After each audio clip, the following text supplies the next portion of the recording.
On January 6, 1878, the case of George Reynolds, a man from the Utah Territory, was argued in the Supreme Court. He was accused of bigamy, which was punishable by a fine of not more than $500 and by imprisonment for a term of not more than 5 years.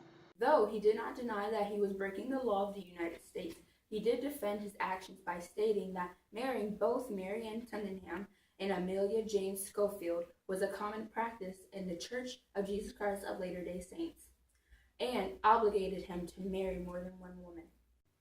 Another argument presented by Reynolds was that charging him with bigamy would contradict the First Amendment, which guaranteed religious freedom for all people despite what they believed. George believed that his multiple marriages were part of his religious duties, and if they were not fulfilled, as believed by followers of the Church of Jesus Christ of Latter-day Saints, he would suffer eternal damnation. Certainly within Mormon-based polygamy, it's not really much of a choice because Mormon scriptures teach a woman that if she doesn't consent to living polygamy, God's going to destroy her. So for me going into it, I didn't personally want to live it, but I felt compelled to, as a matter of faith. The case was carried over to the Supreme Court.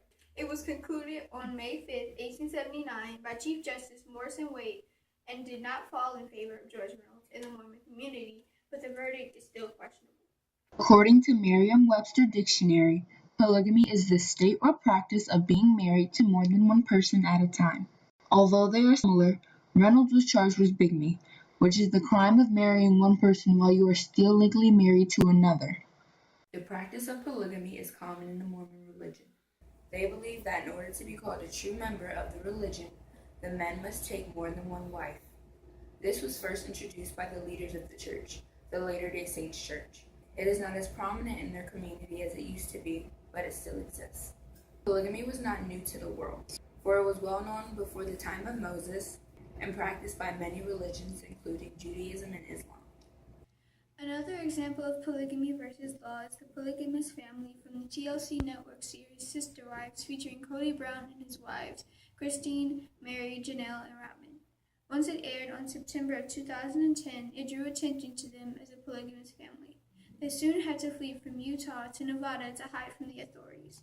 The case has been dropped and led to Judge Clark Waddup's ruling of Utah's anti-polygamy being unconstitutional, and he and others feel it contradicts the First Amendment, giving everyone freedom of religion, as this law tried to stop many Mormons from their religious practices. Although there wasn't enough evidence to prove that Utah's anti-polygamy law was unconstitutional and polygamy is still illegal, the recognition of inequality for religious polygamous families made it easier for people to not be automatically charged as criminals and for the authorities to take into consideration the First Amendment. Someone else who participated in polygamous relationships is Warren Jeffs. Jeffs was the leader of the Fundamentalist Church of Jesus Christ of Latter-day Saints, simply known as FLDS. Warren Jeffs, who shun the outside world and whose wives are covered from neck to ankle. Polygamists whose leader counted girls as young as 12 among his 87 wives, and who's now in a Texas prison for life. In 2006, Jeff was arrested after a warrant was sent out for him once police heard he was forming illegal marriages between other fellow Mormon followers and young females. Although he was convicted in 2007, the charge was dismissed due to lack of evidence. Later in 2008, authorities bombarded the FLDS Association House in Texas and found more evidence linking to Jeff's 2007 case, causing him to be charged in 2011.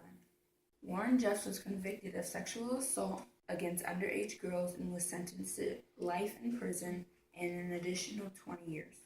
Supporting the side of George Reynolds, the Mormon community believed that they were being denied their right to practice the religion of their choice because it included marrying multiple women without divorce. These strong beliefs about the trial were polar opposites of the Supreme Court and the local court of Utah's territory beliefs, which were that religious duty was not a suitable defense against any felony acts or any criminal indictments attached to the defending party. Which basically states that people cannot excuse themselves from the law because of their religion.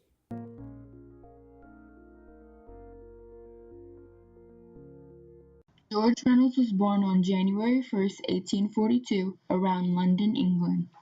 At 7 years old, Reynolds became interested in the Church of Jesus Christ of Latter-day Saints when a group of men came into his father's tailor shop negatively referring to the Mormon community.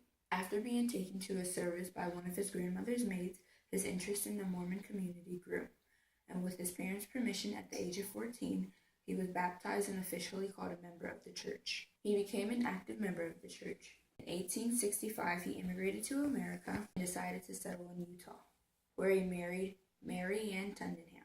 He worked in the office of the leaders of the church, referred to as president. He also was present within his community, whereas he served as a member of the Salt Lake City Council.